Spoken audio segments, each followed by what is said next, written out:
Brandon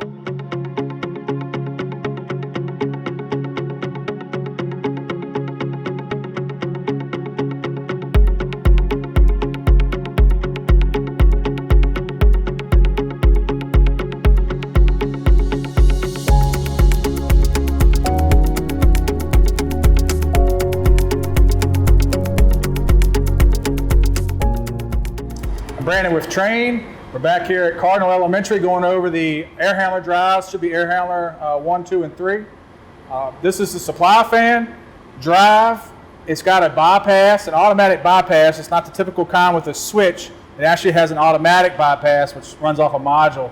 So if you have to put it in bypass, you have to hit the bypass button on the drive. If you lose power to the drive, you're kind of out of luck with putting it in bypass.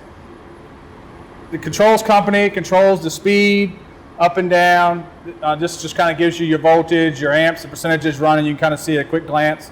On maintenance on these, all it is you go through, you take a little can of air, blow out all the dust, check all the electrical connections, make sure all the wires look good inside of there. It's pretty much just limited to that. Nothing else you can really do. You shouldn't need to change any perimeters or anything in the drive other than if you need to put it in a bypass for whatever reason.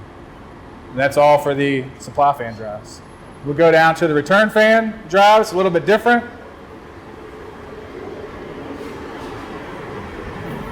Actually, the exhaust fan, I'm sorry, should be the same for 1, 2, and 3. The display is on the front, but this one does have a HOA switch, or not a HOA, but a knob for drive off and bypass. You can actually put it into test as well. When you put this one into bypass, you get a nice little light right here that tells you it's in bypass. Same thing with this. Open up the panel, blow all the stuff out with a little can of air, nitrogen, whatever you have. Check your electrical connections. And other than that, it's pretty much controlled by the controls company. This will be the air handler that it controls. This is your energy wheel controller. Again, the start-stop is controlled by the controls company. You can put it in hand if you want.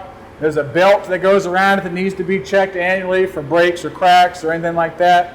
The IOM actually breaks down how to replace the belt.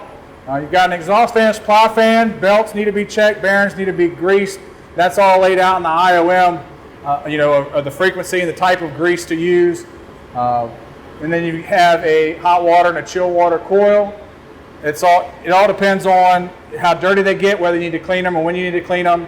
And I recommend at least annually, I guess before cooling season, putting in some kind of pan treatments to help keep the buildup in the bottom of the pan, so you can keep your drain flowing, blow your drain out, and that's pretty much all maintenance-wise goes on the air handler. Now we're out on the roof. We're going to be looking at air handlers 4, 5, and 6. This one right here serves the gym. Same kind of setup as the last ones for the most part, other than these fans are direct drive, so they don't have any belts. They can be raised above the 60 hertz minimum, so they can meet airflow standards and all that, which I believe they have been for the air balancer. This is, again, your energy recovery wheel, has a HOA switch. Maintenance is pretty much the same on these minus the belts. You just need to put in pan treatment, those kind of things. Other than that, coil cleaning when they need it. It's all pretty easy to maintain. We'll move over to the doghouse next and take a look at the piping and see what we have over there as far as chill water and hot water piping.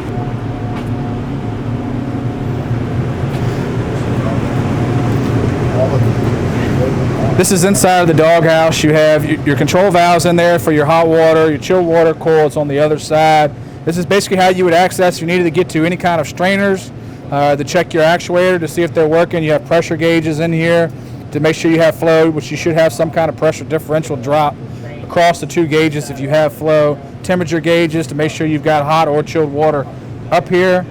Everything else, you've got a bleed port in the back that's got your flow. You can look up there and you can kind of see how many GPMs you're getting on the chill water side and the hot water side. That's all, doesn't really do anything other than control, I guess, for the controls company. It doesn't affect the operation of this air handler. Basically, same thing here. Each one has a supply fan and return fan drive. The enclosures, you can open them up. The display's on the outside. You can see what it's doing. You don't have to open it up, worry about voltage. All the same. Check electrical, blow it out with some air, make sure no wires are damaged, everything's tight. And that should pretty much be all that's needed for the maintenance on those drives. So that's going to be the end. Thanks for watching. Oh, that was it.